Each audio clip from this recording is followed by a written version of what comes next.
Hello students, स्वागत आहे तुमचं आपल्या एका नवीन लेक्चरमध्ये. 11th ऍडमिशन प्रोसेस 2026-27 संपलेली आहे असं नाही, सध्या चालूच आहे. तरी पण तुमचं कॉलेज 15 जुलैला चालू झालेलं आहे.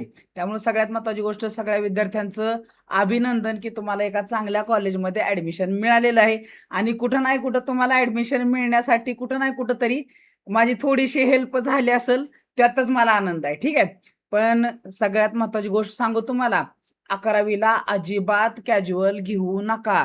कारण 11वी हा तुमच्या 12वीसाठी पाया असणार आहे. ठीक आहे.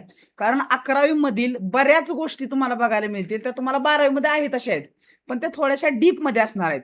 आणि जेव्हा तुम्ही 12वी पास आउट होणार आहे, म्हणजे 12वीची तयारी 11वी मध्ये आहे. आलं का लक्षात? आणि विद्यार्थी बरेच काय असतात की 11वीला कॅज्युअली घेतात. काय 11वी येते जाते ते काय चालूच असते, आणि मग 12वीला अभ्यास करू, 12वीच्या पहिल्या दिवसापासून आपण स्टार्ट करू, आणि कधी 12वी निघून जाते हे पण कळत नाही. ठीक आहे. त्यामुळं अजिबात तुम्ही 11वीला ॲज अ कॅज्युअली घेऊच नका. ठीक आहे, आलं लक्षात? त्याच्यानंतर तुम्हाला 12वी मध्ये जायचं आहे. 12वी मध्ये चांगल्या मार्काने तुम्ही पास होणार, बोर्डाची एक्झाम द्यावी लागणार आहे. आणि तुम्हाला माहित आहे, बहुतेक काही नवीन नियम येणार आहेत की ज्याच्यानुसार तुम्हाला 12वीच्या बोर्डाला 50% तुम्हाला वेटेज मिळणार आहे. तुम्हाला जेई करायचं आहे, तुम्ही नीट करणार आहात, किंवा तुम्ही कुठल्याही कोर्सला ऍडमिशन घ्या, MBBS करा, BDS करा, फार्मसी करा, ॲग्रिकल्चर करा, जेईद्वारे तुम्ही इंजिनिअरिंगला ऍडमिशन घ्या, तर तुमच्या 12वीच्या बोर्डाला पण कदाचित 50% वेटेज येऊ शकते. प्रस्ताव गेलेला आहे पुढे मंत्रालयामध्ये. त्यामुळं तुम्हाला 12वी बोर्डाचा पण चांगला अभ्यास करावा लागणार आहे. आणि आधी विद्यार्थी काय करायचे, आपल्याला इंजिनिअरिंग करायचं आहे ना, आपल्याला डॉक्टरेट करायची ना, तर आपण 12वी बोर्डाला लक्ष द्यायचंच नाही. फक्त याच एक्झामची तयारी करायची, आणि 12वीला फक्त पासिंग मार्क जेवढे लागतात तेवढेच मार्क मिळवायचे. असं आता कदाचित राहणार नाही. त्यामुळे तुम्हाला तुमचे बेसिक कन्सेप्ट क्लिअर करून तुम्हाला 11वी आणि 12वी चांगल्या मार्कानं काढावं लागणार आहे. ठीक आहे. सो हे तुम्ही चांगल्या पद्धतीने पहिल्यांदा लक्षात घ्या, आणि अशाच पद्धतीने आपण तुमच्याकडनं चांगली तयारी करून घेणारच आहे. तर सुरुवात होती आज आपल्या खूप आवडत्या छान अशा सब्जेक्ट पासून, ज्याचं नाव आहे बायोलॉजी. सो बायोलॉजीचं आपण सुरुवात करण्यापूर्वी तुम्हाला काही 2-4 गोष्टी सांगतो, की तुम्ही 11वी मध्ये ज्या विद्यार्थ्यांनी, आता म्हणजे जे विद्यार्थी आहेत त्यांनी PCMB घेतला असो किंवा त्यांनी PCB घेतला असो, काहीही प्रॉब्लेम नाही. तुम्ही कुठलीही काळजी करू नका. बायोलॉजीचं तुम्हाला कुठलंही टेन्शन मी येऊ देणार नाही, याची गॅरंटी मी तुम्हाला देतो.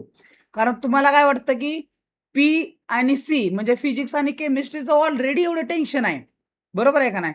आणि मग बायोलॉजीचं आणि कुठे टेन्शन घेत बसू. त्यामुळे विद्यार्थी काय करतात, बायोलॉजीला 11वी नंतर सोडून देतात. कुठला तर मग दुसरा सब्जेक्ट घेतात आणि PCM कंटिन्यू करतात, आणि त्यानंतर म्हणतात की अरे, मला तर मग आता ऍडमिशन कुठे मिळणार. बरोबर आहे का नाही? पण तुम्ही जर बायोलॉजी हा सब्जेक्ट ठेवला असणार, बायोलॉजी जर हा सब्जेक्ट ठेवणार असलेला पुढे जाऊन, तर बायोलॉजीचं कुठलंही ओझं फिजिक्स आणि केमिस्ट्रीमध्ये येऊ द्यायचं नाही, याची पूर्ण जबाबदारी माझी आहे. कारण बायोलॉजी हसत खेळत तुम्ही क्लिअर करू शकताय. बायोलॉजीला खूप चांगले मार्क्स, तुम्ही 100 पैकी 95, 95, 98, 98 मार्क घेऊ शकता. बायोलॉजी एवढा सोपा विषय आहे. कारण बायोलॉजी या सब्जेक्टचं म्हणजे जेव्हा तुम्ही लेक्चर बघत असतात त्याच वेळेस तुमच्या कन्सेप्ट क्लिअर होऊन जातात, आणि त्याच्यावरती जे MCQ असणार आहेत, टेस्ट सिरीज असणार आहेत, ते पण मी तुम्हाला प्रोव्हाइड करणार आहे. त्याची काय काळजी करू नका. तर मग तुम्ही म्हणणार, सर बायोलॉजी करून आपल्याला करिअरमध्ये काय काय ऑप्शन आहे, ते तुम्ही सांगू शकता का नाही? तर मी सांगतो तुम्हाला, आपल्याला 12वी नंतर काय काय करता येतं. जर आपण 12वीला PCB हा ग्रुप ठेवला किंवा 12वीला डबल ग्रुप ठेवला तरी चालतंय, काय हरकत नाही. तर 12वीला सगळ्यात महत्त्वाची गोष्ट तुम्हाला माहित आहे, जर तुम्हाला डॉक्टर व्हायचं हे स्वप्न असाल, तर तुम्हाला सगळ्यात महत्त्वाची गोष्ट, आता जो सब्जेक्ट तुम्ही शिकताय का नाही बायोलॉजी महाराष्ट्र बोर्डाचा, त्याचा जो सिलेबस आहे, नीट या एक्झामचं बोलतोय, तुम्हाला डॉक्टर व्हायचंय, पहिली गोष्ट तुम्ही स्वप्न बघायला शिका. आणि स्वप्न अशी बघा जी मोठी आहे ती. उदाहरणार्थ काही जणांचं स्वप्न असणार आहे आपल्याला डॉक्टर व्हायचंय. आता इंजिनिअरचं मी तुम्हाला साईड बाय साईड सांगणारच आहे, पण पहिल्यांदा एक 2-4 मिनिटं फक्त, लगेच लेक्चर चालू करणार आहे, काही काळजी करू नका. तर आपल्याला डॉक्टर व्हायचंय, मग पहिल्यांदा काय करावं लागणार, 12वी मध्ये आपल्याला बायोलॉजी हा सब्जेक्ट पाहिजे. तरच तुम्ही काय करू शकता, नीट ही एक्झाम देऊ शकता. तर तुमचा PCB असेल किंवा PCMB असेल चालेल, काय हरकत नाही, तुम्ही नीट देऊ शकता. आणि नीट मध्ये तुम्हाला 650च्या वरती मार्क्स घ्यावे लागतील. तर तुम्हाला जर वाटत असेल की नीट या एक्झामवरती पूर्णपणे व्हिडिओ बनवा सर, जेणेकरून आम्हाला पण समजू द्या की नीट ही एक्झाम काय असते आणि डॉक्टरेट कसं व्हायचं, डॉक्टरेट कशी करायची, डॉक्टरमध्ये काय काय फरक असतात हे तुम्ही आम्हाला सांगा, तर त्याच्यावरती पण मी एक डेडिकेटेड व्हिडिओ बनवू शकतोय. तर तसं तुम्हाला कॉमेंट बॉक्समध्ये सांगा, मी तुम्हाला नीट या एक्झामवरती पूर्ण व्हिडिओ बनवून देतो. ठीक आहे. तर तुम्हाला 12वी नंतर नीट ही एक्झाम द्यावी लागते आणि भारतात नीट ही एकच एक्झाम आहे ज्याच्याद्वारे तुम्ही मेडिकलसाठी म्हणजेच MBBS पहिल्यांदा, BDS, BAMS, BHMS, BUMS अशा कोर्सेसला ऍडमिशन घेऊ शकता. ठीक आहे. असे डॉक्टरेट आणि सगळे डॉक्टरचे कोर्स आहेत. बरोबर आहे. BDS झाला तरी डॉक्टर होता, MBBS झाला तरी डॉक्टरच होत आहे, BMS झाला तरी डॉक्टर होत आहे, BHMS झाला तरी डॉक्टर होत आहे, BUMS झाला तरी तुम्ही डॉक्टरच होत आहे. पण हे तुम्हाला जे एक्झाम असते या एक्झाम मध्ये तुम्हाला जवळजवळ 650च्या वर मार्क्स घ्यावे लागतात 720 पैकी. आणि जेव्हा तुम्हाला एवढे मार्क्स मिळतात तेव्हा तुम्हाला ऑल इंडिया रँक मिळते. तुम्ही ऑल इंडियामध्ये कुठल्याही कॉलेजला अप्लाय करू शकता किंवा तुम्हाला स्टेट कोटा मिळतो. स्टेट मधल्या कुठल्याही तुम्ही मेडिकल कॉलेजला ऍडमिशन घेण्यासाठी तुम्ही अप्लाय करू शकता. ठीक आहे. तर ते रिझल्ट लागल्यानंतर काउन्सिलिंग वगैरे अशा बऱ्याच साऱ्या गोष्टी असतात. ठीक आहे. भरपूर साऱ्या गोष्टी असतात. पण ते तुम्ही जे 12वी झाल्यानंतर तुम्हाला ते समजणारच आहेत आणि साइड बाय साइड मी तुम्हाला त्याचं मार्गदर्शन करतच राहणार आहे. तर अशा प्रकारे काउन्सिलिंग झाल्यानंतर मग तुम्ही भारतात तुम्हाला वाटलं राजस्थानमध्ये जायचंय, तिथल्या all India Institute of Medical सायन्सेसला ऍडमिशन, एम्स कॉलेजेस असतात, गव्हर्नमेंटचे कॉलेज असतात ना, ते एम्स असतात, त्याच्यामुळे तुम्हाला ऍडमिशन मिळून जाईल. पण सगळ्यात महत्त्वाची गोष्ट आहे, तुमचा स्कोर हा 650च्या वरती हवा आहे. आता हे झालं बायोलॉजी सब्जेक्ट ज्यांनी ठेवलाय त्यांनी मेडिकल क्षेत्रामध्ये जायचं असेल तर हे एक रोड मॅप आहे. पण काही विद्यार्थ्यांना म्हणजे की आम्हाला मेडिकल मध्ये नाही जायचं, आम्हाला ऍग्रिकल्चर मध्ये जायचंय, तर PCB ग्रुप लागणार आहे तुम्हाला आणि त्याच्यानंतर तुम्हाला CET द्यावी लागते. महाराष्ट्र शासनाची CET द्यावी लागते आणि महाराष्ट्र शासनाची CET दिली, महाराष्ट्र शासनाची CET दिली, तुम्हाला चांगला स्कोर मिळाला की तुम्ही स्टेटमध्ये ऍग्रिकल्चर युनिव्हर्सिटीच्या अंडरखाली तुम्ही BSc ऍग्रीसाठी अप्लाय करू शकता. त्याच्यानंतर हे पण करू शकता. त्याच्यानंतर दुसरी गोष्ट म्हणजे तुम्ही फार्मसीला अप्लाय करू शकता. सो तुमचा PCB हा ग्रुप असेल, PCMB हा ग्रुप असेल, तर तुमच्याकडे हे सगळे ऑप्शन आहेत. तुम्ही फार्मसी, ऍग्रिकल्चर आणि नीट एक्झाम देऊन तुम्ही कुठं करू शकता अप्लाय, मेडिकलसाठी पण अप्लाय करू शकता. आता ज्या विद्यार्थ्यांचं PCM असेल किंवा PCMB असेल, तर ते विद्यार्थी JEE सारखी एक्झाम देऊ शकताय आणि JEE सारखी एक्झाम दिला की तुम्हाला IIT मध्ये ऍडमिशन मिळतं.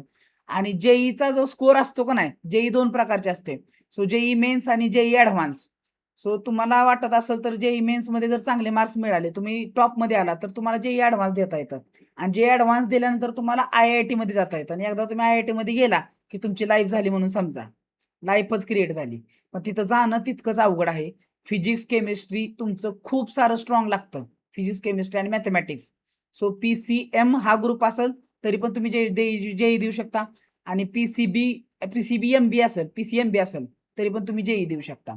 हे झालं. त्याच्यानंतर जर तुम्हाला फक्त तुम्हाला काय करायचंय, इंजिनिअरिंग करायचंय. इंजिनिअरिंग करायचं म्हणजे तुम्हाला वेगवेगळ्या सिव्हिल, इलेक्ट्रिकल अशा ट्रेडमध्ये तुम्हाला इंजिनिअरिंग करायचं असेल, इंजिनिअरिंग करायचं असलं तरी सुद्धा तुम्हाला काय करावं लागतं, JEEच द्यावी लागते आणि JEEचा स्कोर पकडला जातो तिकडं.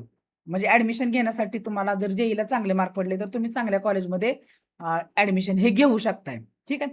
त्याच्यानंतर तुम्ही अजून एक ऑप्शन आहे तुमच्याकडे, महाराष्ट्राची CET द्यायची आणि त्यात जर अजून चांगला स्कोर मिळाला तर महाराष्ट्रातल्या गव्हर्नमेंट कॉलेजेस, महाराष्ट्रातले जे प्रायव्हेट कॉलेज असणार आहेत त्याच्यासाठी तुम्ही अप्लाय करू शकता इंजिनिअरिंगसाठी. सो हे एक महत्वाचं जे काही तुम्हाला बायफर्केशन असणार आहे ते मी तुम्हाला थोडक्यात समजावून सांगितलं. ठीक आहे. आय होप सगळ्यांना ह्या गोष्टी समजलेल्या आहेत आणि ह्या गोष्टी माहीत असायला पाहिजेत. तुम्हाला साइड बाय साइड आपल्या चॅनलवरती हे सगळं मार्गदर्शन मिळणारच आहे, त्यामुळे आता चॅनल सबस्क्राईब करून ठेवा. आणि ज्याही विद्यार्थ्यांना 11th आणि 12th साठी फ्री नोट्स हवेत, PYQ हवेत, टेस्ट सिरीज हवेत, त्यांसाठी सगळ्यात महत्त्वाची गोष्ट आपल्या टेलिग्रामची लिंक तुम्हाला खाली डिस्क्रिप्शन बॉक्समध्ये बघायला मिळेल. तसंच व्हॉट्सअप चॅनलची लिंक तुम्हाला तिथं बघायला मिळणार आहे. दोन्हीही जॉईन करून घ्या, त्याच्यावरती अपडेट ह्या मिळतच राहतात. ठीक आहे. चालू करूया. सो सगळ्यांना अभिनंदन अजून एकदा, चांगल्या कॉलेजमध्ये तुम्हाला ऍडमिशन मिळालेत आणि तिथं कुठं नाही कुठं तरी मला असं वाटतं की माझ्यामुळे तुम्हाला चांगलं कॉलेज कसं भरायचं, फॉर्म कसा फिलअप करायचा, राऊंड 1, राऊंड 2, राऊंड 3, त्याच्यानंतर स्पेशल राऊंड, मग मुलींसाठी राऊंड, असं काय सध्या बऱ्याच गोष्टी चालू आहेत. बरोबर आहे. आणि त्यात कुठं नाही कुठं तरी माझ्या मार्गदर्शनामुळे तुम्हाला मिळालं असेल कॉलेज, तर मला एकदा कॉमेंटमध्ये सांगा की सर तुमचा हा व्हिडिओ बघितला होता, मला खूप छान वाटला आणि त्यामुळं मी त्या प्रकारे कॉलेज भरलं, प्रिफरन्सेस भरले आणि मला कॉलेज मिळालं. ठीक आहे. तर सुरुवात करूया. बायोलॉजी हा तुम्ही घेतला आहात, तर अजिबात काळजी करायची गरज नाही. फक्त चॅनलला सबस्क्राईब करून ठेवा. जे काही अपलोड करतोय ते फक्त बघत चला.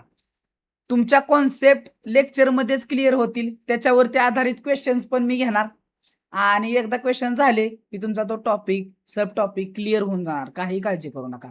आज आपण चालू करणार आहोत बायोलॉजी, 11वी बायोलॉजीचा पहिला टॉपिक तो आहे लिव्हिंग वर्ल्ड. ठीक आहे. तर लिव्हिंग वर्ल्ड हा टॉपिक चालू करणार आहात. तर बायोलॉजी घेतलाय तर सगळ्यांना अजून एकदा कॉंग्रॅच्युलेशन. सो सुरुवात करूया आपल्याला क्यूट अशा छान अशा लेक्चरला, ज्याच्यामध्ये आपण पूर्ण डीप डाईव्ह करणार आहे. डीप डाईव्ह बायोलॉजीमध्ये आपण डीप डाईव्ह करणार आहे. सो बायोलॉजीचा अर्थ काय आहे इथपासून आपण स्टार्ट करणार आहे. चला सुरुवात करूया. Let's go. सो आपला टॉपिक आहे बघा काय, लिव्हिंग वर्ल्ड. आय होप सगळ्यांना स्क्रीनवरती व्यवस्थित दिसत आहे. मी एकदा चेक करतो नाहीतर मी एकदा चेक करतो. मला एकदा चेक करू देत. Okay done. So all is fine. Let's go. Ganpati Bappa Morya करते हैं शुरू अपने लिव्हिंग वर्ल्ड को, बायोलॉजी को. सो मला सांगा मित्रांनो, 10वी खूप वेगळे असणार आहे. 10वी मध्ये आपण जे शिकतो ते पूर्णपणे वेगळं असतं. 10वी मध्ये आपण जे शिकतो ना, 10वी मध्ये आपण जे शिकत असतो ते त्याची लेवल जी असते, म्हणजे त्याची जी डेप्थ असते ती जरा शॅलो असते. पण आता जेव्हा आपण मराठी माध्यमचे काही विद्यार्थी असतील ते डायरेक्ट 11वीला जाणार. त्याच्यानंतर सायन्स वाले विद्यार्थी असणार, म्हणजे सेमी मीडियम वाले विद्यार्थी 10वी साठी ते 11वीत जाणार. सीबीएसई बोर्डाचे विद्यार्थी 11वीत जाणार. म्हणजे भरपूर सगळे विद्यार्थी सायन्सला ऍडमिशन घेणार आणि कॉम्पिटिशन भरपूर असणार. तर या कॉम्पिटिशन मध्ये जर टिकून राहायचं असेल तर तुम्हाला अभ्यास हा त्या पद्धतीनेच करावा लागणार आहे. 10वीची लेवल आहे ती खूप कमी असते. 11वीची लेवल इथं असते. तुम्हाला इथून इथपर्यंत जायचं आहे. इथून इथपर्यंत तुम्हाला उडी घ्यायची आहे. तर ही उडी घेत असताना मी तुमची मदत करणार आहे. काही काळजी करू नका. सगळं सोपं आहे. सगळं इझी आहे. सुरुवात करतोय ना आपण, तर नावापासून सुरुवात करायची. सगळ्यांनी चमेलीचं तेल लावा. चमेलीच्या तेलाचा सुगंध घ्या आणि नावामध्ये उडी टाकायला सुरुवात करा. सो पहिल्यांदाच आपल्या चॅप्टरचं नाव आहे सर, काय नाव, बायोलॉजी. बायोलॉजी म्हणजे काय बाळांनो? सो नाव फोडायला सुरुवात करायची. बायो अधिक लॉजी, काय बायो. सो बायो हा जो शब्द आहे, बायोलॉजी हा शब्द आहे, तो actually BIOS it is mean by, it's a Greek word. So bio म्हणजे काय, लिव्हिंग थिंग किंवा लाईफ, त्याला काय म्हणणार आहे आपण, लाईफ असं म्हणणार आहे. आणि लॉजी म्हणजे काय बाळांनो, लॉजी म्हणजे लॉगस. लॉजी हा जो वर्ड आहे तो पण एक ग्रीक वर्ड आहे. बायो हा पण एक ग्रीक वर्ड आहे. म्हणजे ऍक्च्युअली बायोस मीन्स, बायोस हा ग्रीक वर्ड आहे. कुठला, BIOS. This is the Greek word. आणि याचा अर्थ होतो बाळांनो लाईफ. काय अर्थ होतो याचा, लाईफ. आणि आपला जो लॉजी आहे का नाही, लॉजी, एजी लोजी सुनोजी, तो वाला लॉजी नाही आहे. हा आहे आपला लोगस. लोगस म्हणायचं याला. याचा अर्थ होतो नॉलेज. काय, knowledge. Knowledge or to know. So अशा प्रकारे ह्याला आपण नॉलेज म्हणणार आहे. पण या दोघा शब्दांना जर एकत्रित जोडलं तर त्याचा अर्थ पूर्णपणे काय होणार बाळांनो, सो लाईफचं नॉलेज. किंवा ह्याला आपण टू स्टडी पण म्हणतो. याला काय म्हणतो, याला to study. To study the life, to study. हे नॉलेज हा शब्द काढूनच टाकूया, काय हरकत नाही. लोगस म्हणजे टू स्टडी. आपल्याला अभ्यास करायचा आहे लाईफचा, लिव्हिंग ऑर्गॅनिझमचा. आता मी एक शब्द उच्चारला, सांगा बाळांनो लिव्हिंग ऑर्गॅनिझम म्हणजे काय. So living organism, there are some characteristics, these are possessed by living organism and there are some non living organism, ज्यांच्याकडे ह्या प्रॉपर्टीज नसणार आहेत. सो या प्रॉपर्टीज म्हणजे काय येतात ते आपण डिस्कस करणार आहे. सो बघा, सो आपण पेज नंबर पुढे जाऊया. बायोलॉजीचा मिनिंग आपल्याला माहिती झाला. So biology it is nothing but it is the study of life and living organism. पण यांचा अभ्यास करत असताना आपल्याला सायंटिफिकली अभ्यास करावा लागणार आहे. कसा आपल्याला अभ्यास करायचा आहे, so to study the life scientifically it is known as biology. So सगळ्यांनी नोटमध्ये लिहून घ्या. To study the life scientifically it is called as biology. ठीक आहे. त्याच्यानंतर आता पुढे जाऊया. इथून डायरेक्ट आपल्याला उडी मारायची आहे, इथे यायचं आहे. सो लिव्हिंग वर्ल्ड वरती आलो. सो लिव्हिंग शब्दच आहे बघा, लिव्हिंग वर्ल्ड म्हणजे जिवंत जग. सो आपल्याला लिव्हिंग वर्ल्डचा अभ्यास करायचा आहे, तर आपल्याला हे सगळ्या गोष्टी समजून घ्याव्या लागणार आहेत. तर मला सांगा, पहिलाच क्वेश्चन आहे, what is the difference between living and non living. सांगा तुम्हाला काय काय माहित आहे. पहिलाच क्वेश्चन मी तुम्हाला विचारतो. So what is the difference between living things and non living things. Sir, living thing ज्या असतात ना त्या जिवंत असतात आणि नॉन लिव्हिंग थिंग्स असतात त्या मृत असतात. हा पण एक डिफरन्स बरोबर आहे. सो आपण डिफरन्स बघूया. सोपं आहे, सांगतो तुम्हाला. सो तुम्हाला काय करायचंय, इथं लिव्हिंग थिंग्स आहे, इथं नॉन लिव्हिंग थिंग्स आहे. लिव्हिंग थिंग्स आणि non living thing. Living things मध्ये पहिली प्रॉपर्टी आपल्याला बघायला मिळते, दे डू द रेस्पिरेशन. त्यांच्यामध्ये काय असतं, रेस्पिरेशन असतं. यांच्यामध्ये रेस्पिरेशन नसतं. रेस्पिरेशन म्हणजे काय, आपण जसं श्वास घेतल्यानंतर आपल्या शरीरामध्ये ऑक्सिजन जातो आणि आपल्या शरीरामध्ये जो कार्बन डायऑक्साईड तयार झाला असतो शरीराच्या बाहेर येतो, म्हणजे हे गॅसचं एक्सचेंज होत असतं.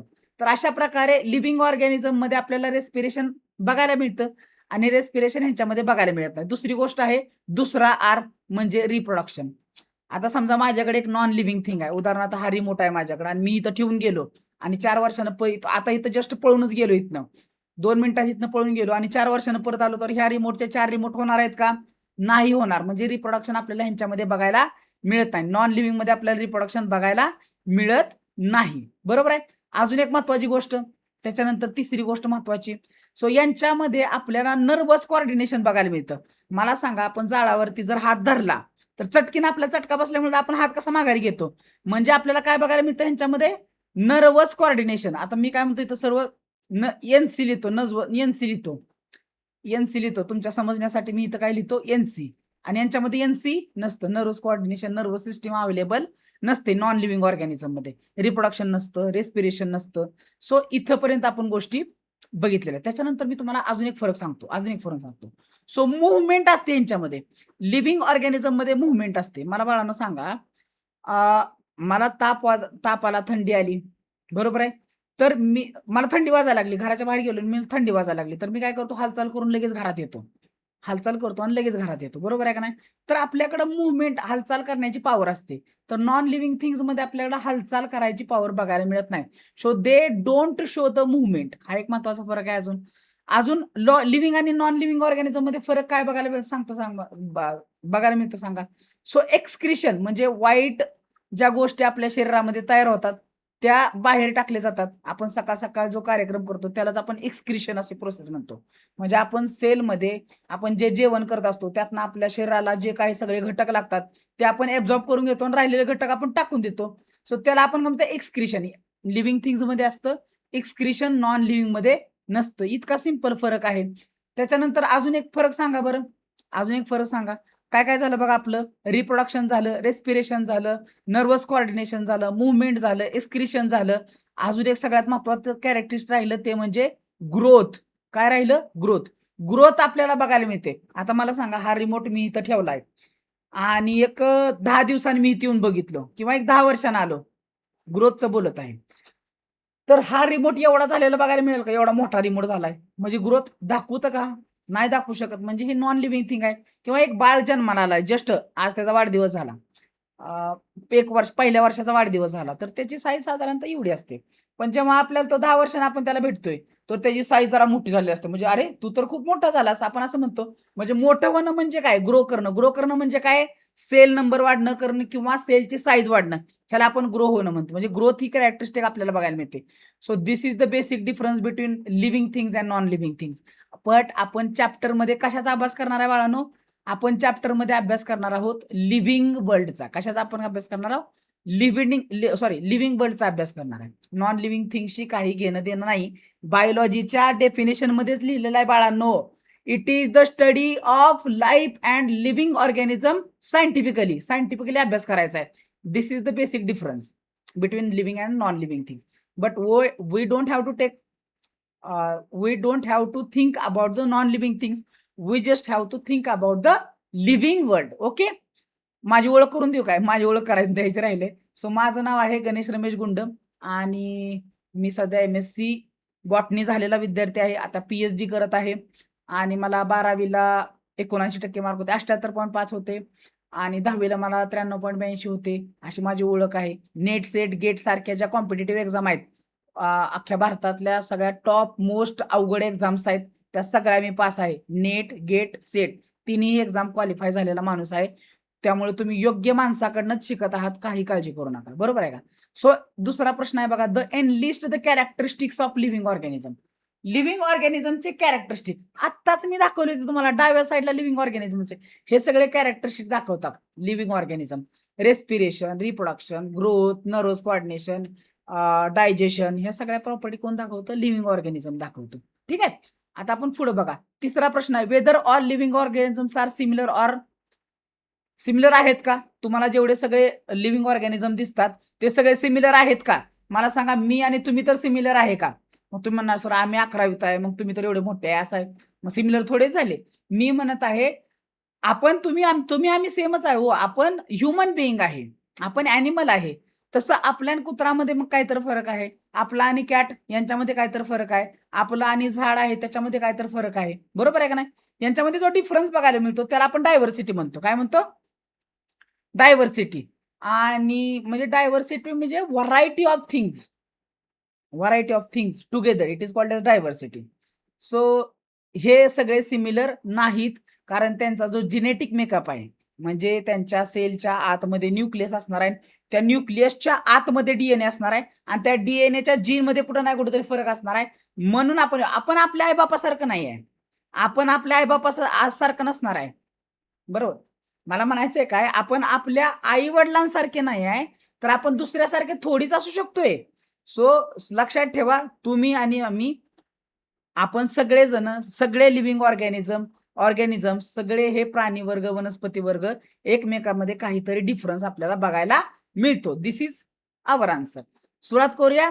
Planet earth is made up of biotic and abiotic component. आता बायोटिक कंपोनंटलाच आपण लिव्हिंग ऑर्गॅनिझम म्हणायचं बाळांनो, आणि अबायोटिक जे कंपोनंट आहेत का नाही, अबायोटिक कंपोनंट, त्यांनाच नॉन लिव्हिंग ऑर्गॅनिझम म्हणायचं. काय काळजी करू नका. So the biotic components are living things. Biotic component जे बघायला मिळतात आपल्याला, so the biotic components they are the living beings present around us. बरोबर आहे, म्हणजे जिवंत गोष्टी. आणि the question is why do we call them living and how they differ from non living. आताच या प्रश्नाचं उत्तर आपण बघितलेलं आहे. ह्या प्रश्नाचं उत्तर बाळांनो आताच बघितलं नाही, सांगा बरं. आपण आताच बघितलं होतं की लिव्हिंग आणि नॉन लिव्हिंग ऑर्गॅनिझम मध्ये आपल्याला काय बेसिकली फरक बघायला मिळतो. ठीक आहे, आपण बघितलेलं आहे. आता पुढचं बघा, what are the basic principles of life. आपल्याला बघायचंय काय, what are the basic principles of life. मला एकदा बघू द्या माझा. हा, what are the basic principles of life. मला नीट दिसतंय का? पहिल्या मधनं मधनं बघायला लागतंय बाळा, माहिती आहे का? मला मधनं मधनं बघावं लागतंय नीट दिसतंय का नाही. दिसतंय नीट, काय अडचण नाही. थोडा कॅमेरा खाली घेऊया. ओके, अरे कुठं आहे सापडलं. हा, the basic principles of life. आता बेसिक म्हणजे मूलभूत, प्रिन्सिपल म्हणजे रूल्स, ते आपल्याला बघायचं आहे. So the living being once produced or born they has to survive. मला सांगा, कुठलाही नवीन जीव तयार झाला, एखादा बॅक्टेरिया तो डिवाइड होऊन बनला, आपण नव्यानं जन्माला आलो, नवीन कुत्रा जन्माला आला, नवीन कॅट जन्माला आली, नवीन कुठलाही ऑर्गॅनिझम जन्माला येऊ द्या, त्याला सर्व्हाइव्ह करावं लागतं. आणि सर्व्हाइव्ह केला तर तो टिकून राहतोय. तुम्हाला माहित आहे, चार्ल्स डार्विन नावाच्या खूप मोठ्या सायंटिस्टनं काय सांगितलेलं आहे, सर्व्हायव्हल ऑफ द फिटेस्ट. जो फिट आहे तोच सर्व्हाइव्ह करू शकतो. आणि सर्व्हाइव्ह करण्यासाठी काय लागतं सांगा, for survival it needs energy and many chemical molecules. हे लक्षात घ्या. त्यांना सर्व्हाइव्ह करायचं आहे, त्यांना सर्व्हाइव्ह करायचं असेल तर त्यांना काय लागणार आहे, they need energy. For energy it has to perform the metabolism. काय करावं लागणार, मेटाबॉलिझम करायला पाहिजे. आता सांगतो, सगळ्या गोष्टी सांगतो, काही काळजी करू नका. सो मला सांगा, जन्माला आलाय तर त्याला सर्व्हाइव्ह करायलाच पाहिजे, आणि सर्व्हाइव्ह करण्यासाठी काय गरजेचं आहे, एनर्जी. मग एनर्जी येते कुठून, तर मेटाबॉलिझम म्हणजे. आणि मेटाबॉलिझम म्हणजे काय, तर metabolism it is nothing but it is a breaking of molecule. आता मॉलिक्यूल हे सर तुम्ही काय सांगायला लागलाय? हे असलं काय जिंदगीत ऐकलं नाही. सांगतो तुम्हाला, काय काळजी करू नका. सर मॉलिक्यूल म्हणजे काय? तर सांगतो तुम्हाला. ॲटम्स असतात. आयटम नाही बाळांनो. डोक्याला हात लावून घेऊ नका. सर काय बोलायला लागल्यात? तर मॉलिक्यूल म्हणजे काय? तर ॲटम. सो आपल्याकडे असतो अणू. अणू आणि अणू एकत्र येतो आणि बनतो रेणू. म्हणजेच काय? Atom and atom gets together, they combine together and it forms a molecule. आणि हेच जे मॉलिक्यूल असतात यांना ब्रेकडाऊन करायचं आपल्याला. यांना ब्रेकडाऊन करायचं, तोडायचं. आणि यांना तोडल्यानंतर आपल्याला एनर्जी मिळते. एवढं सोपं कॅल्क्युलेशन लक्षात ठेवा. उदाहरणार्थ मला सांगा, तुम्ही जेवता का नाही? नाही सर, आम्ही तर दिवसातनं 3, 4, 5 कधी-कधी 6-6 वेळा जेवतो. लग्न दिसलं की आम्ही लग्नात जातो आणि आमच्या पै पाहुण्यांचं कोणाचं पण लग्न असू दे, जेवणार तर आहेच. पण पै पाहुण्यांचं नसू दे, जाऊन जेवणार म्हणजे जेवणार. आणि हे तुम्ही जे जेवत असता, तेव्हा तुम्ही काय घेता हो? तुम्ही फूड आत घेताय आणि फूड घेताय म्हणजेच काय घेताय? मॉलिक्यूल शरीरात घेतायत आणि याच मॉलिक्यूलला आपण पचवत असतो. पचवतोय म्हणजेच काय हो? मेटाबॉलिझम करत आहोत बाळांनो. आणि metabolism it is the breaking of molecule. काय? Breaking of molecule. आता ब्रेकिंग ऑफ मॉलिक्यूल म्हणजे काय? कॅटाबॉलिझम म्हणायचं. अँड समटाईम्स म्हणजे बनवावी तर लागणारच आहेत. मला सांगा, and making of new molecule. So आपलं जे मेटाबॉलिझम हा जो शब्द आहे ना, तो फक्त आणि फक्त कॅटाबॉलिझम वरती आधारित नाही आहे. तो ॲनाबॉलिझम आणि कॅटाबॉलिझम या दोघांना मिसळून काय बनतंय आपल्याकडं? मेटाबॉलिझम बघणार आहे. मग आताच काय बोललो तुम्हाला? जन्माला आलाय तर सर्व्हाइव्ह करायला लागलं. सर्व्हाइव्ह करायला लागेल तर एनर्जीची गरज आहे. एनर्जीची गरज असेल तर मॉलिक्यूल ब्रेकडाऊन करायला लागतील. आणि मॉलिक्यूल ब्रेकडाऊन कुठं करतो आपण? सो आपल्याला काय करतं? मॉलिक्यूल ब्रेकडाऊन करणं म्हणजेच मेटाबॉलिझम करणं. आणि मॉलिक्यूल बनवणं म्हणजे काय? It is anabolism. So metabolism it is nothing but it is addition of catabolism and addition of anabolism. So catabolism काय येणार बाळांनो? म्हणजे कॅटाबॉलिझम म्हणजे तोडणं, काय करणं? ब्रेक करणं. हे लक्षात ठेवा. सो मेटाबॉलिझम क्या है? Metabolism it is the breaking of molecule and making of new molecule. एक तर बनवा नाही तर एक तर तोडा. या दोन्हींना एकत्रित आपण काय म्हणणार आहे? मेटाबॉलिझम म्हणणार आहे. दोघांना एकत्रित लक्षात ठेवा. समजलं इथपर्यंत? बेसिक प्रिन्सिपल ऑफ लाईफ काय आहे?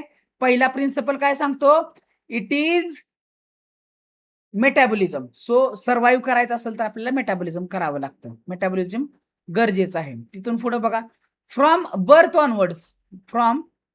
Onwards organism show tendency of growth and development. Organism काय करतो? जेव्हा तो जन्माला येतो त्या दिवसापासून तो एक टेंडन्सी दाखवतो, दॅट इज ग्रोथ आणि डेव्हलपमेंट. ही टेंडन्सी तो दाखवायला चालू करतो. This growth is well orchestrated process. आणि ही जी ग्रोथ असते ना, तो खूप ऑर्केस्ट्रेटेड प्रोसेस आहे. एकदम छान अशी प्रोसेस आहे, ज्याच्याद्वारे एखादी ग्रोथ आणि एखाद्या ऑर्गॅनिझमची ग्रोथ आणि डेव्हलपमेंट होत असते. So you might have observed sand mounts, boulders grow. कधी कधी तुम्ही म्हणणार, मग सर आपण तर म्हणतो की माउंट एव्हरेस्टची उंची वाढायला लागलेली आहे, बरोबर आहे का नाही? But this is not from within. It is hence these are not living beings. मला सांगा, माउंट एव्हरेस्ट एवढा आहे सध्या आणि त्याच्यावरती बर्फ साचून त्याची उंची वाढायला लागली आहे. तर is it a living thing? आपण लिव्हिंग थिंग असल्या कारणानं आपली ग्रोथ आतून होते. आपली ग्रोथ बाहेरून होत नाही. आपल्याला मसल बाहेरून असे लावले तरी आपल्याला ग्रोथ झाली असं आपण म्हणू शकत नाही.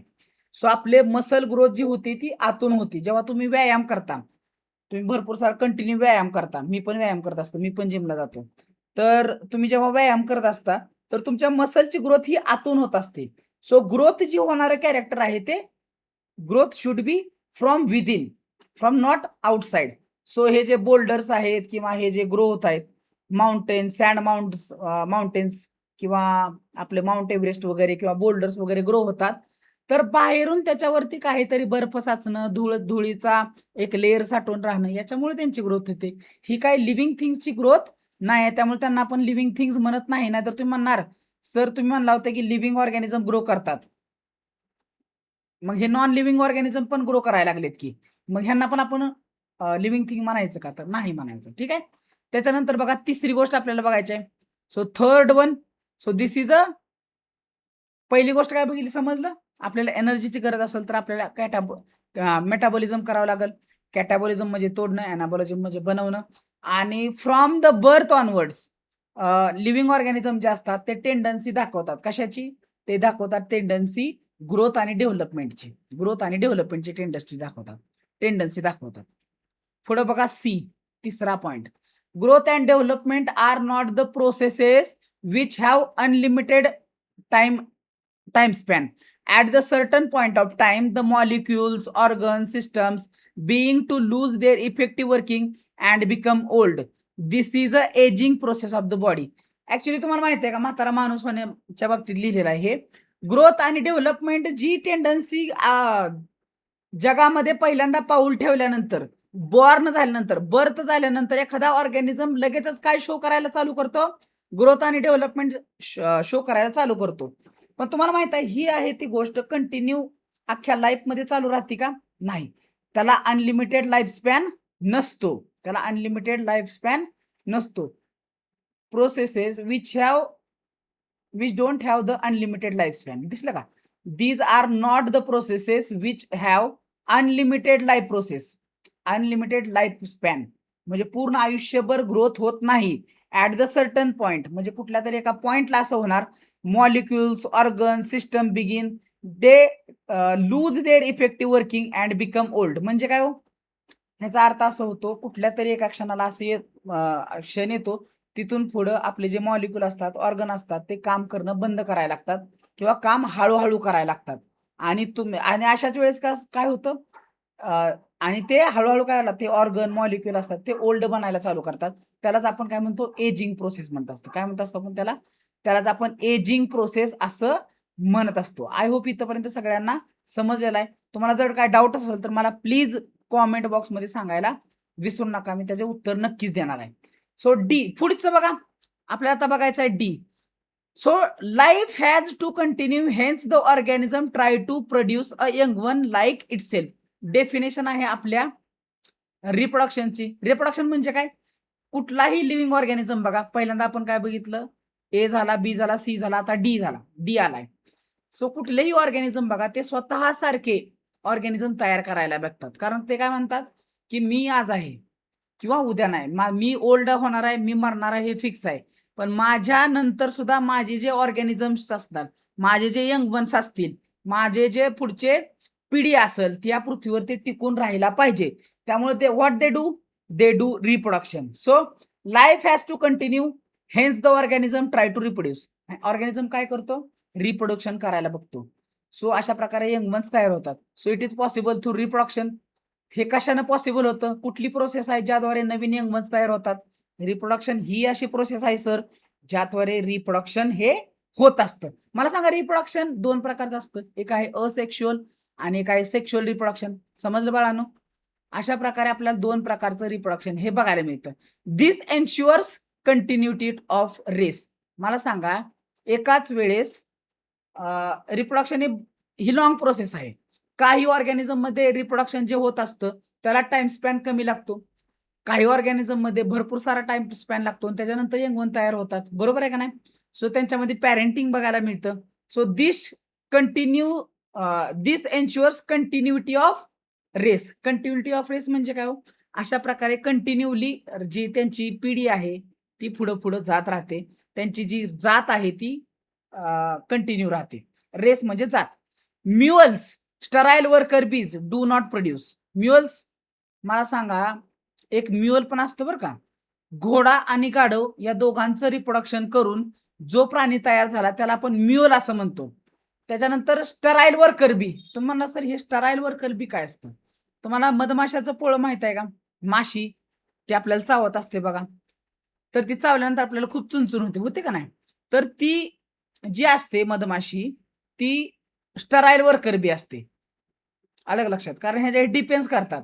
तर मधमाशाच्या पोळ्यामध्ये तीन प्रकारचे मासे असतात. एक आहे मेल, एक आहे खरं एकच असते बरं का, ती एक असते ती फिमेल, थोडेफार मेल्स असतात आणि राहिलेले सगळे स्टराईल वर्कर बी असतात. ह्यांच्याकडे सगळं काम असतं. म्हणजे रिप्रोडक्शन करण्यासाठी फिमेलची काळजी घेणं, त्याच्यानंतर फिमेलची काळजी बी घेणं ह्या वर्करकडेच काम असतं. आपल्या पोळाचं संरक्षण करणं हे यांच्याकडेच काम असतं आणि मध गोळा करून आणणं हे पण ह्यांच्याकडेच काम असतं. हे मेल असतात तेच मंद असतात. म्हणजे मेल काय जास्त काम करत बसत नाहीत.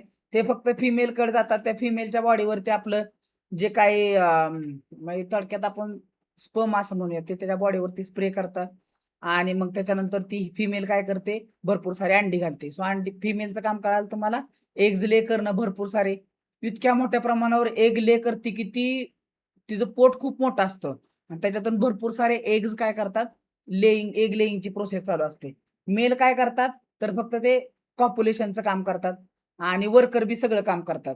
तर ह्या वर्कर बी किती असतात बघा, ह्या फिमेल असतात. सगळ्या स्टराईल वर्कर बी सगळ्या फिमेल असतात आणि ह्या फिमेल असून सुद्धा ते रिप्रोडक्शन करत नाहीत. त्या रिप्रोडक्शन पासून त्या वंचित ठेवतात स्वतःला. म्हणजे किती मोठा त्याग आहे बघा. सो अशा प्रकारे हे त्याग करतात. यट दे आर लिव्हिंग बघा. यट दे आर लिव्हिंग आणि हे खूप मोठा त्याग असतो. सो हे ह्याला म्हणतात आपण सोशल वर्कर बी म्हणतात किंवा ह्याला हे सोशलिझम म्हणतात. अशा प्रकारे गोष्टी तुम्हाला इंटरेस्टिंग गोष्टी तुम्हाला फक्त बायोलॉजीमध्ये बघायला मिळतील. Can we call reproduction as a inclusive characteristic of life? Yes, आपल्याला म्हणावंच लागेल. It is a characteristic of life. त्याच्यानंतर as the body loses its capacity to perform the metabolism the organism time. आणि तो काय होतो अशा प्रकारे ऑर्गॅनिझम मरून जातो. जेव्हा तो हलू शकत नाही, काय काम करू शकत नाही, तेव्हा तो ऑर्गॅनिझम मरून जातो. ई झालं. नंतर ये बघा, any living being response to thermal. Any living being जो कोणी जिवंत आहे तो काय करतो, it's response to thermal chemical and biological changes in the surrounding. बघा आपण रिस्पॉन्ड करतो का नाही. आजूबाजूला जर टेम्परेचर असेल तर आपण फॅन लावतो, एसी लावतो. आपल्याला जर थंडी वाजायला लागली तर गरम कपडे घालतो. म्हणजे जसं एन्व्हायरमेंट बदलतंय तसं आपण काय करतो आपल्यामध्ये बदल करून घेतो. मग हे होतं कशामुळं, तर हे होतं आपल्या नर्वस सिस्टीममुळं. कारण नर्वस सिस्टीम ही अशी सिस्टीम आहे ज्याच्यामुळे आपल्याला काय समजतं, बाहेरच्या जगात काय चेंजेस होत आहेत आणि आपल्या बॉडीला त्याच्यापासून कसं संरक्षण करायचं, बॉडी त्याला कशी अडॅप्ट होईल याचा अभ्यास करणे. हे ठीक आहे लक्षात. सो हे responsiveness and irritability is the unique property of living organism. So ह्या सगळ्या लिव्हिंग ऑर्गॅनिझमच्या प्रॉपर्टी आपल्याला बघायला मिळतात. सो आता बघणार आहे पुढं. There is a immense diversity in living organism. Living organism मध्ये आपल्याला इमेन्स डायव्हर्सिटी बघायला मिळते. सिन्स द डायव्हर्सिटी म्हणजे मग सांगितलं तुम्हाला लिव्हिंग ऑर्गॅनिझम वेगवेगळ्या प्रकारचे असतात. अगदी कुत्र, मांजर, आपण, शेळी, मेंढी, डुक्कर, बॅक्टेरिया, फंजाय, हे सगळे जे आहेत का ना एकत्रित ह्यांना सगळ्यांना बघा बरं तुम्ही. सो हे सगळेजण variety of living organism they are living together. यालाच आपण डायव्हर्सिटी म्हणतो. विविधता आहे, जैविक विविधता, जैवविविधता, ह्याला बायोडायव्हर्सिटी म्हणतात. आलं लक्षात. Since the immemorial variety of organisms are living together on earth. या पृथ्वीवरती सगळे जवळजवळ 87 मिलियन स्पीसीज आहेत. किती? 87 मिलियन स्पीसीज ज्या टुगेदर राहतात, एकत्रित राहतात पृथ्वीवरती.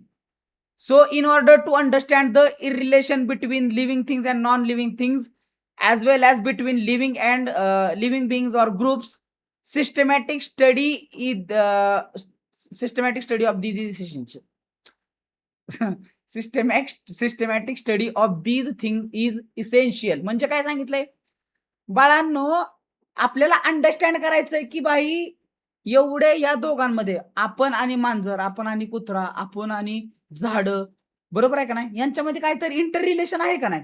मग हे इंटर रिलेशन आपल्याला चेक करावं लागणार आहे. आपण झाडाशी कसे निगडीत आहोत, झाडं कशी आपल्याशी निगडीत आहेत, आपण आणि कुत्रा, मांजर, बॅक्टेरिया, फंजाय, हे जे सगळं असतं यांच्यामध्ये काय रिलेशन आहे. व्हायरसचा पण अभ्यास असतो बरं का, ते पुढे जाऊन शिकणारच आहे आपण.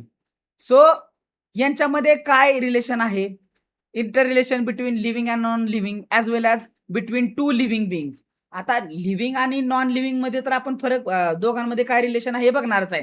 म्हणजे बायोटिक कंपोनंट आणि अबायोटिक कंपोनंट यांच्या दोघांमध्ये काय इंटर रिलेशन आहे हे तर आपण स्टडी करणारच आहे. पण साइड बाय साइड आपल्याला काय करायला लागणार आहे, आपल्याला side by side living things आणि दुसरी लिव्हिंग थिंग ह्या दोघांमध्ये काय रिलेशन असतं हे पण आपल्याला स्टडी करावं लागणार आहे.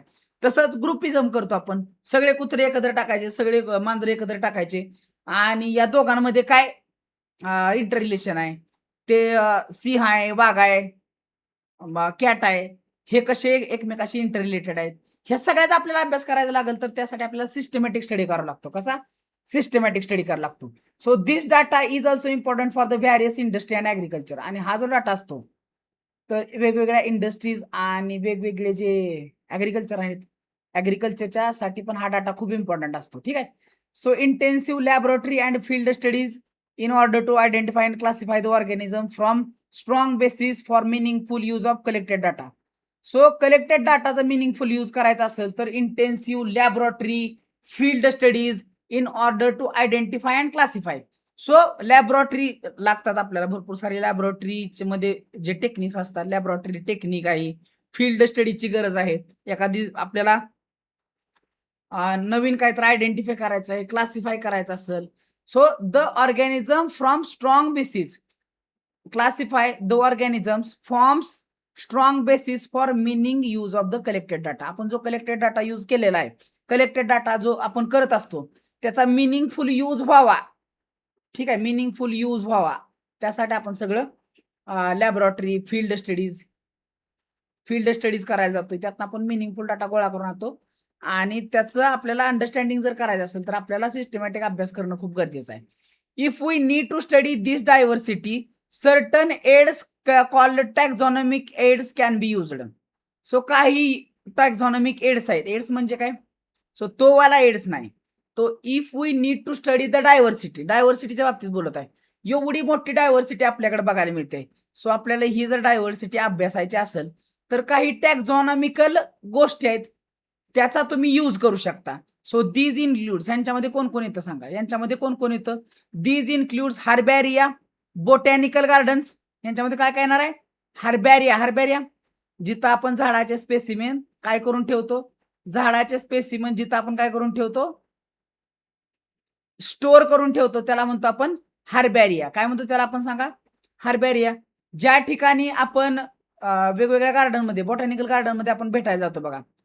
सो वेगवेगळ्या गार्डनमध्ये आपण व्हिजिट करतो, तिथं आपल्याला काही झाडं अशी बघायला मिळतात जी झाडं आपल्या एरियामध्ये बघायला मिळत नाहीत, पण त्या बॉटॅनिकल गार्डनमध्ये फक्त आपल्याला बघायला मिळतील. ह्याचा अर्थ काय? याचा पण यूज तुम्ही वेगवेगळ्या डायव्हर्सिटी बघण्यासाठी, डायव्हर्सिटी स्टडी करण्यासाठी करू शकत असता. ठीक आहे. त्याच्यानंतर these includes herbaria, botanical garden. त्याच्यानंतर म्युझियमचं काम तेच असतं, स्पेसिमन गोळा करून ठेवणं आणि ते अभ्यासायला वेगवेगळ्या लोकांना तिथं ऍक्सेस देणं. मग म्युझियम मध्ये लोक जातात, ते तिथला अभ्यास करतात, ऑब्झर्व करतात. ठीक आहे. आणि बायोडायव्हर्सिटी पार्क. सो काय काय मोठे मोठे बायोडायव्हर्सिटी पार्क पण असतात जिथं तुम्हाला डायव्हर्सिटी तुम्ही काय करू शकता, डायव्हर्सिटी तुम्ही एक्सप्लोर करू शकता, स्टडी करू शकता. ठीक आहे. तर आज आपण किती बघा वेळ घेतलेला आहे. सो 42 मिनिटाचं 43 मिनिटाचं लेक्चर झालेलं आहे. आज आपण इथंच थांबूया. ठीक आहे. आणि याच्यानंतरचं लेक्चर नंबर 2 उद्या अपलोड करून लगेच, तर तुम्ही त्याची लिंक तुम्हाला इथं डिस्क्रिप्शन बॉक्समध्ये मिळून जाईल, उद्याच्या लेक्चरची लिंक. आणि उद्याच्या लेक्चरमध्ये कालच्या लेक्चरची लिंक मिळून जाईल, म्हणजे आजच्या लेक्चरची लिंक मिळून जाईल. सो दोन्ही पण लिंका तुम्हाला डिस्क्रिप्शन बॉक्समध्ये मिळून जातील.